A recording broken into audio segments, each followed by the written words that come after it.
Welcome back to the deep dive. We're here again to really dig into ideas and pull out what matters. That's right.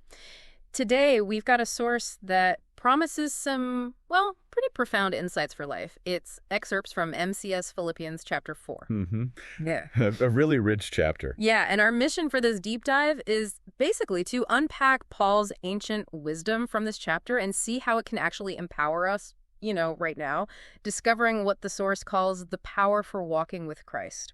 Okay. So let's jump in. Well, what's really compelling, I think, about this chapter is how Paul shifts gears.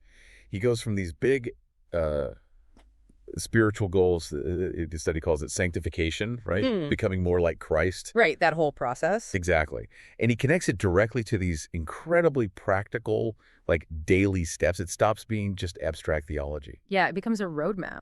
It really does. A roadmap for just navigating everyday life. That's such a critical point because, sometimes these deep spiritual ideas feel lofty, a bit out of reach. Sure they can. But Paul, he starts chapter 4, verse 1, with something super personal, foundational.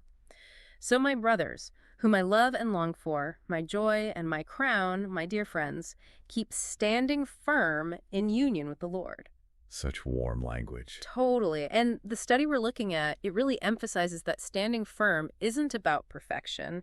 It means, and I quote, continuing the race even as we are imperfect and sometimes miss the mark. Mm-hmm. It's this powerful reminder that our connection, our union with the Lord, that's the anchor.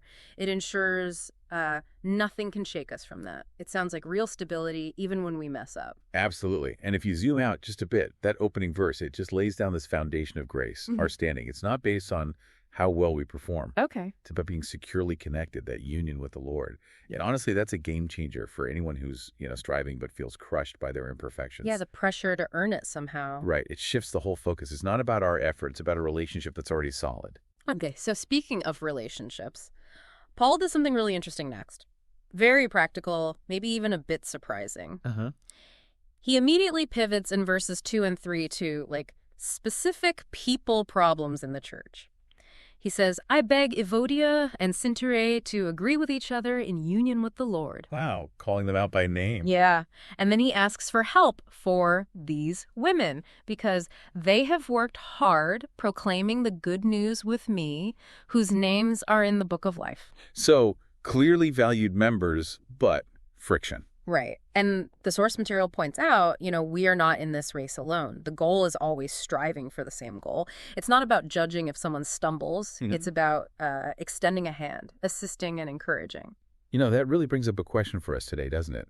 In our culture, which is so often about the individual, my success, my achievements. Totally. How vital is this ancient message, this call for collective effort, mutual support, even when there are disagreements, which obviously there were right here? Yeah. And the commentary stresses this need to emphasize the big point, which is Jesus Christ, not every little point of doctrine. Prioritize the main thing. Exactly. Focus on what unites us, not the little things that can tear us apart.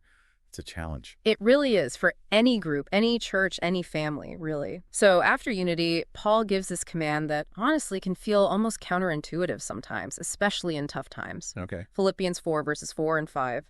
Rejoice in union with the Lord always. I will say it again. Rejoice. And then right after that command to rejoice, he says, let everyone see how reasonable and gentle you are. The Lord is near. Wow. Rejoice, then be gentle. Yeah.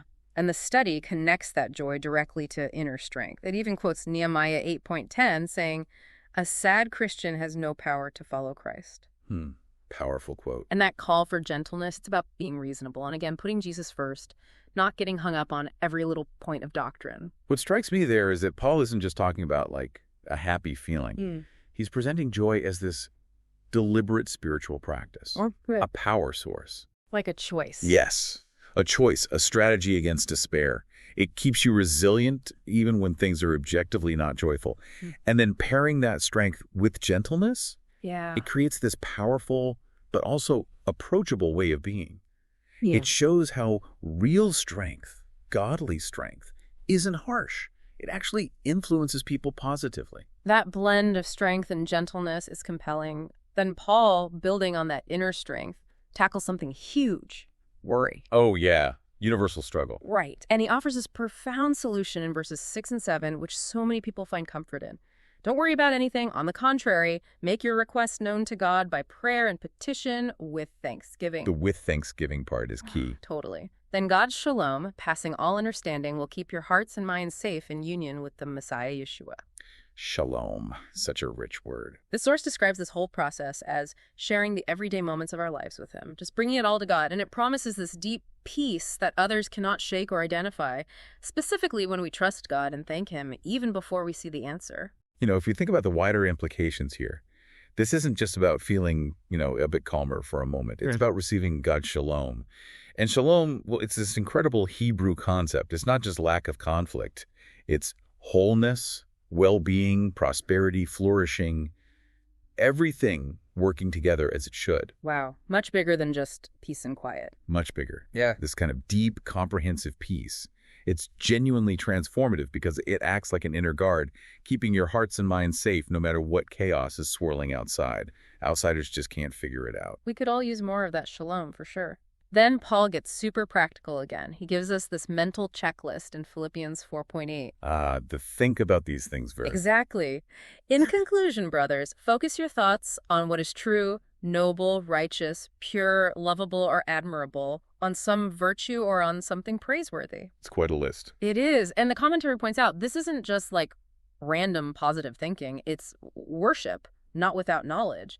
It's actively guarding our minds by not dwelling on the bad things that happen and instead focusing on the things that are good, which come from God, consciously redirecting. That really poses an important question, doesn't it? Especially today with the constant flood of information, so much negativity. Well, oh, absolutely. How vital is this ancient advice about intentionally directing where our thoughts go? It's like being a really diligent gatekeeper for your own mind. Yeah, choosing what gets in. Right. Actively deciding what you're going to dwell on. Proactive mental and spiritual health. Recognizing that our focus shapes everything, our outlook, our ability to worship, our peace. And Paul doesn't just tell them what to do. He points to himself. He shows them. Philippians 4.9, he says boldly, keep doing what you have learned and received from me, what you have heard and seen me doing. Then the God who gives shalom will be with you. That takes some confidence. Right. Our source notes Paul's confidence here, urging them to follow his personal example. The study sees it as a kind of mentoring today, and it actually laments a perceived lack of Christian men and women standing up and demonstrating Jesus to our younger generations. What's fascinating about Paul's approach there is his willingness to be the template. He's not just giving out information. No, he's saying, watch me. Exactly. Watch me do what I do.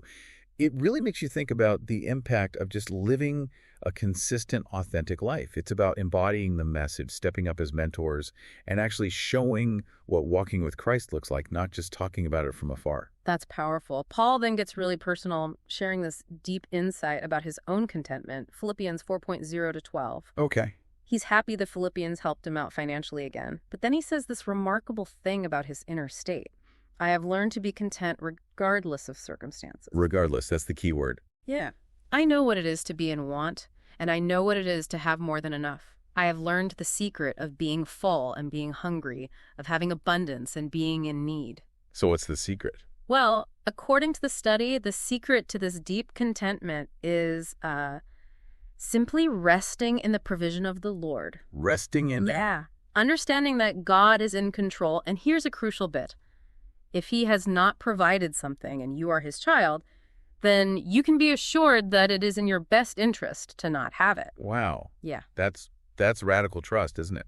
Because Paul's contentment, it's not passive resignation like, oh, well, just this is my lot. No, it doesn't sound like that. It sounds like an act of trust. Trusting that even God's non-provision of something is part of his perfect plan for you, just as much as his provision is. That completely reframes having enough. Totally. It's not about having a lot of stuff. It's about being aligned with God's will, finding your sufficiency in Christ alone, whether you have a little or a lot. And it's right after explaining this deep contentment, grounded in his own experience, that Paul delivers one of the most famous lines in the whole Bible.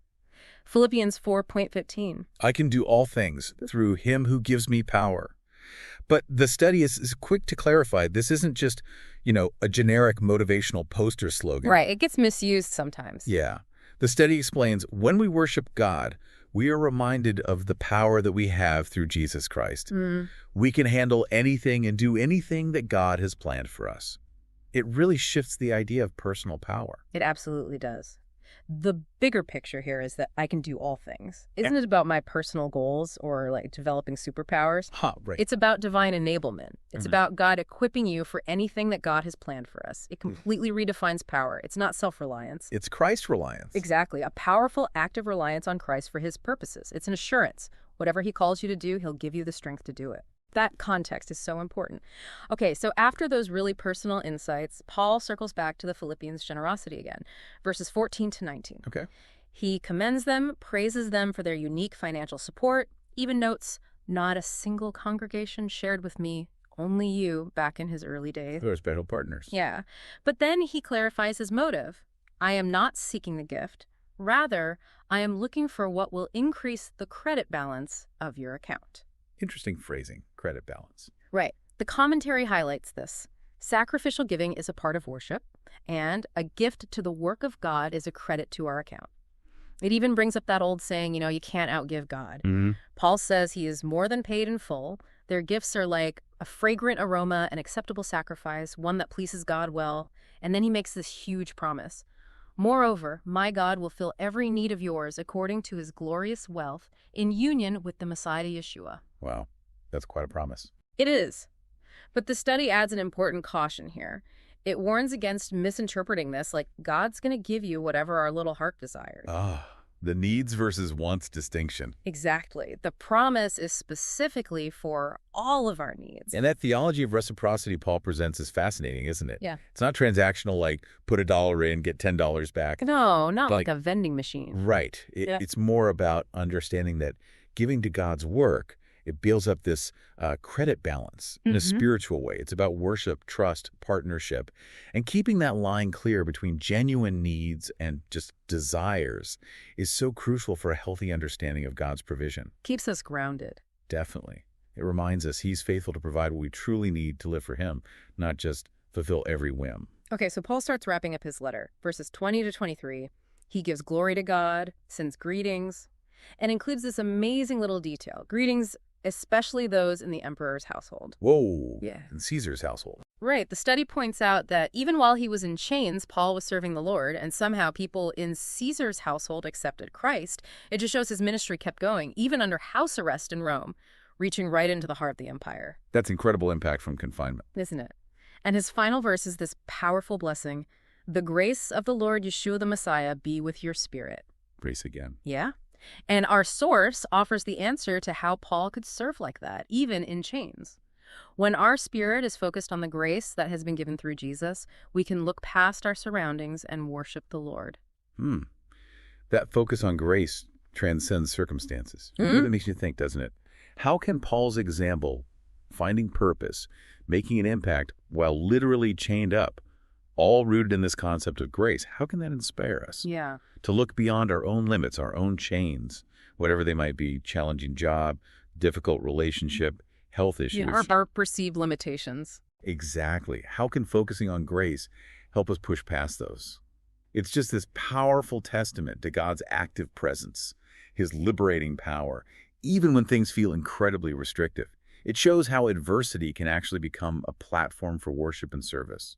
So wrapping this all up, what have I really unpacked today? This deep dive into Philippians 4, it's just unfolded so many layers of strength and peace. It really has. We saw that power of standing firm even when we're imperfect. The absolute necessity of unity, that surprising strength found in choosing joy. The deep, deep peace that comes from prayer and thanksgiving. The discipline of guarding our thoughts. Yeah. The mental gatekeeping. Right. We explored how contentment isn't about what we have, but about actively resting in God's perfect plan and provision. Trusting his no's as much as his yes. Exactly. Yeah. And finally, understanding that all things are possible, not through our own might, but through Christ's power when we're aligned with his will. You know, if we connect all these dots, Paul's letter here, it's not just history. It's like a living guide for navigating life right now. Yeah. It really challenges every one of us, I think, to ask, what chains or limitations do I feel are holding me back? Maybe they're external circumstances, maybe internal struggles, mental barriers. Things that feel restrictive. Right. And then how might a real shift in focus, truly embracing the grace that's available to us through Christ, how might that transform my ability to serve anyway, to find real joy anyway? to experience that peace that truly passes all understanding no matter what's going on around me. A fundamental shift in perspective. Exactly. Hopefully this deep dive has given you, our listener, a really robust toolkit for finding that power, that peace, that purpose in your own walk.